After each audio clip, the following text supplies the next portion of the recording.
Hi, Harry here with the Rant on May 31st. The PCE inflation indicator that the Fed most watched came in right as expected at 2.7%. So the markets are up, a little bit. So that's good news, but that was totally expected. But here's the thing for me. This is the most reluctant crash in all of history. This thing has bubbled longer than ever. This whole bubble from March of 2009 has been over 15 years now. Every major bubble in history has been more like 5-6 years top, like late 24 to 25. 29, and in late 94 to early to mid 2000. This is insanity, and of course we know why, because it's totally artificial.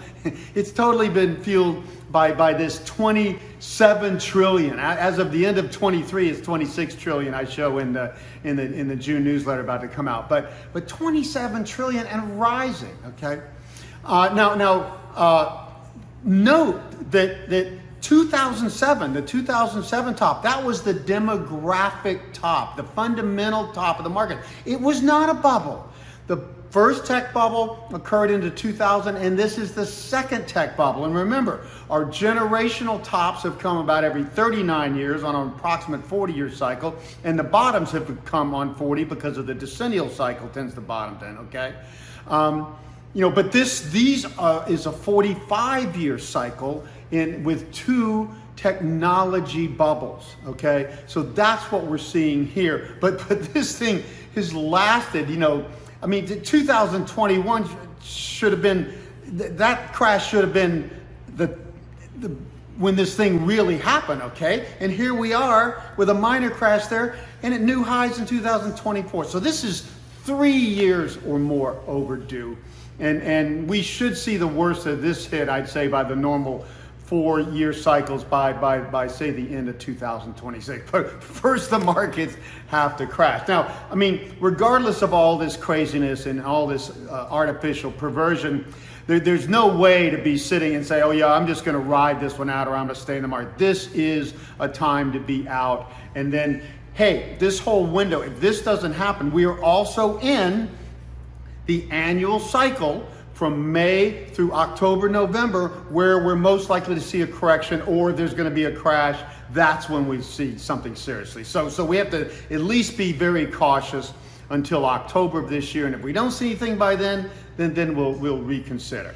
Now, John Husband is a guy I like. He's an analyst, and he's the type of guy, like Jeremy Grantham and me and some few others, that come out when things are about to crash, okay? And he's just ringing the bell. Yeah, this is the third great bubble in all of modern history since the stock markets started, and I know exactly why. It's the 90-year cycle, which actually often comes more like 92, 93, but that's what it is. The 1836 to 42 crash, the 1929 to 32 crash, and this one should have been late 2019 to late 2022 crash, and it's just been moved forward massively by all this stimulus and perversion. So you know me.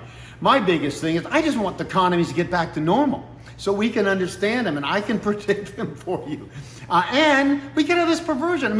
Money velocities I've shown time and time again, and then Lacey Hunt was the guy who introduced me to that, Dr. Lacey Hunt, an Austin, Texas economist.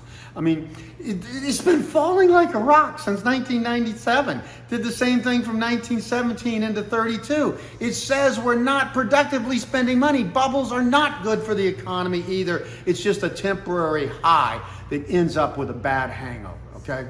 So, and of course, I've been showing in the newsletter, NVIDIA is kind of like the bubble stock, like Cisco was the banner stock in the 2000 top and all, okay? And that thing's been like gapping up on May 28th and 29th, boom, boom. So I think this is the top. Long overdue, but that's a great sign of a top. And again, so this is the time to just be safe. Don't worry about what you've missed in the last months or even years or more for some people.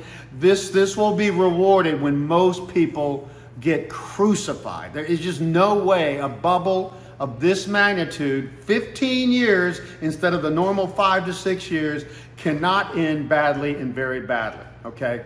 And they've already tightened so far, and that tightening is going to hit into at least early next year. And I've been saying in the newsletter recently, I think this lag has been stretched. I saw another economist say this morning, more to 2 years because of the magnitude of all this stimulus and stuff. So it's going to hit early to mid next year, and only then will we know how hard it's going to hit. But you have to assume it's going to be to the worst side, not the best side. So again, I will keep you updated. The June newsletter is coming out today for subscribers. So a lot of information on everything there, and we'll talk to you 2 weeks from now.